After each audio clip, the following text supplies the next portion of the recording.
Hello friends, super magic રસોઈમાં મિત્રો હું આપણું સ્વાગત કરું છું। આજે હું બટેટાની પતરીની રેસીપી લઈને આવી છું। તો તમને મારો વિડીયો ગમે તો લાઈક કરજો, શેર કરજો અને સબસ્ક્રાઇબ કરવાનું તો ભૂલતા જ નહીં। તો હવે એમાં શું ઇન્ગ્રેડિયન્ટ લીધા ને એ પણ હું તમને બતાવી દઉં। એમાં મેં 500 ગ્રામ બટેટા લીધા છે, જેને છોલીને મેં પાણીમાં પલાળી રાખ્યા છે, એટલે એની ઉપરનું જે પ્રોસીજર ન થાય, કાળા ન થાય એટલા માટે। પછી મસાલામાં રૂટીન મસાલા જીરું, આખું જીરું છે, ધાણા જીરું છે, હળદર છે અને ખાંડેલું લાલ મરચું છે, ગરમ મસાલો છે, આમચૂર પાવડર છે, મીઠું છે, હિંગ છે અને 3 થી 4 મરચાની મેં નાની નાની પીસ કરી લીધા છે લંબાઈમાં, અને ધાણા ભાજી છે, અને આપણે જે મરચા લાલ મરચાની જે ખાંડેલના કટકા રાખી છે એ છે, અને તેલ છે।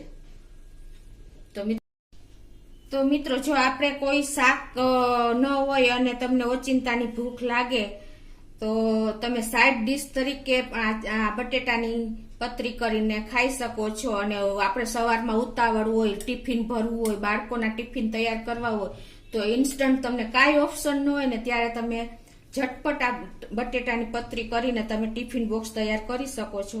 તો એના માટે હું પેલા બટેટાની આ રીતે આપણે છોલેલા બટેટા તૈયાર રાખ્યા છે મેં, એની આ રીતે આપણે નહીં બહુ જાડી કે નહીં બહુ પાતળી એવી આપણે આવી પતરી પાડી લેશું। તમે આ રીતે તમારે બધી પતરી તૈયાર કરવાની છે। તો અમે જો આ રીતે આપણે બટેટાની પતરી એટલે કે સ્લાઇસ કરી લીધી છે, આવી નહીં બહુ જાડી કે નહીં બહુ પાતળી, આ રીતે તમારે કરવાની છે। હવે આપણે ગેસ ઓન કરીને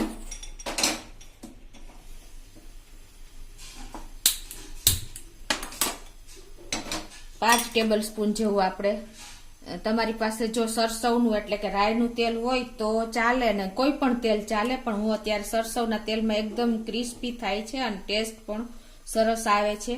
તો હું 4 થી 5 ટેબલ સ્પૂન જેવું સરસવનું તેલ મૂકું છું।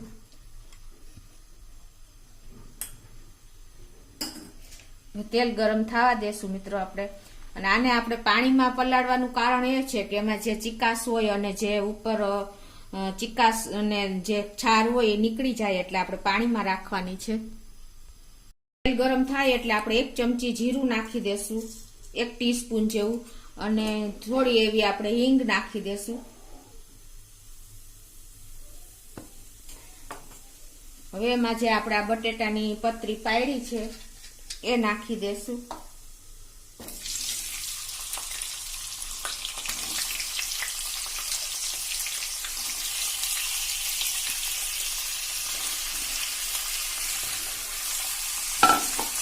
અને એને આપણે આ બધું સરસ મિક્સ કરી લેશું।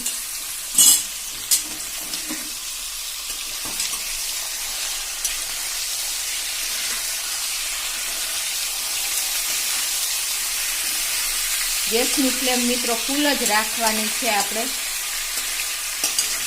અને વાસણ આપણે હંમેશા મોટા તળિયાવાળું લેવાનું, એટલે તમને હલાવવામાં, સરખું મિક્સ કરવામાં ફાવે, આપણી પતરી તૂટે નહીં અને બધી એક સરખી ચડે।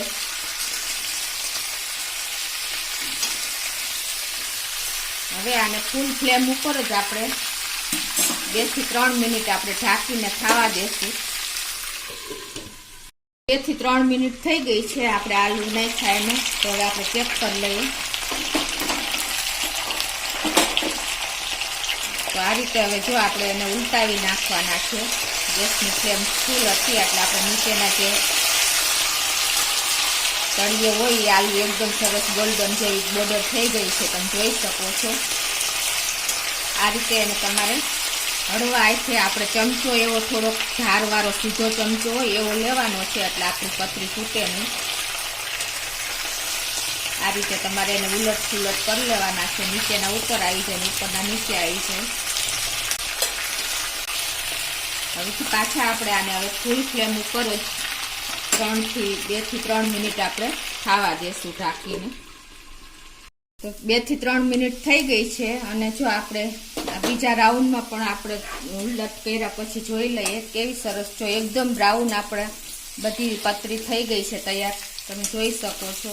આવી રીતે હળવા હાથે ફેરવવાની અને ચમચો પણ આવી રીતે તમારે એકદમ કેર કરીને ફેરવવાનો છે આવી રીતે. હવે આપણી આલુ સબ્જી આલુ પતરી બે સાઈડ આપણે સરસ ચડી ગઈ છે. તો આપણે મસાલા કરશું. એમાં આપણે અડધી ટીસ્પૂન જેવું આપણે હળદર નાખશું, અડધી ટીસ્પૂન જેવું આપણે મીઠું નાખી દેશું ટેસ્ટ એકોર્ડિંગ, અડધી ટીસ્પૂન આપણે ધાણા જીરું પાવડર નાખી દેશું, અડધી ટીસ્પૂન આપણે ગરમ મસાલો નાખી દેશું, અડધી ટીસ્પૂન આપણે ખાંડેલું આપણે મરચું હોય છે લાલ એ નાખી દેશું, અને અડધી ટીસ્પૂન આપણે આમચૂર પાવડર નાખી દેશું, અને લાસ્ટમાં આપણે ચીલી ફ્લેક્સ છે એ નાખી દેશું. હવે મિત્રો આ બધા મસાલા આપણે હળવા હાથે ફૂલ ફ્લેમ ઉપર જ આપણે આને મિક્સ કરશું.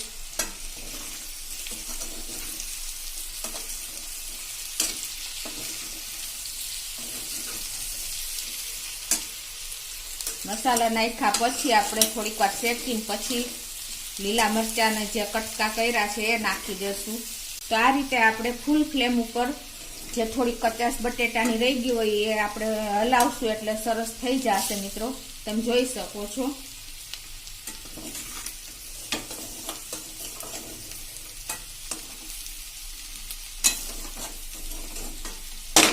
હવે આપણે આમાં ચીલી જે લીલા મરચાંના કટકા કર્યા છે એ નાખી દેશું.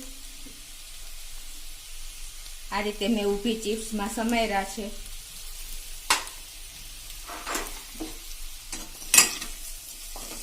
હવે આને 1 થી 2 મિનિટ આપણે આ બધું મિક્સ સરસ થઈ ગયું છે અને હજી આપણે સહેજ હલાવશું.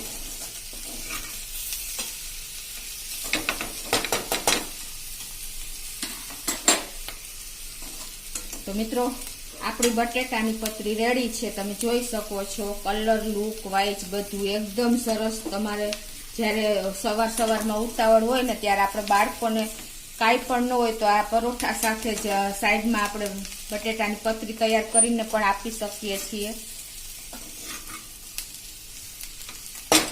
અને તમને ઓચિંતાનું ક્યારે આપણે જરૂર પડે તો કાંઈ પણ ન હોય તો આપણે આ પતરી કરીને પણ નાસ્તો બનાવી શકીએ છીએ. તો હવે લાસ્ટમાં હું ગેસ બંધ કરી દઉં છું અને જે આપણે ધાણા ભાજી સમારી છે એ નાખી દઉં છું.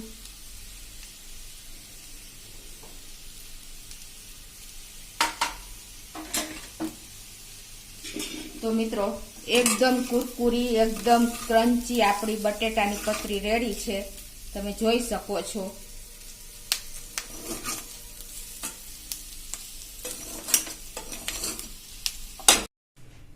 તો મિત્રો એકદમ ટેસ્ટી કુરકુરી આપણી બટેટાની પતરી રેડી છે. તો તમને મારો વિડીયો ગમે તો લાઈક કરજો, શેર કરજો અને સબસ્ક્રાઈબ કરવાનું ભૂલતા નહીં.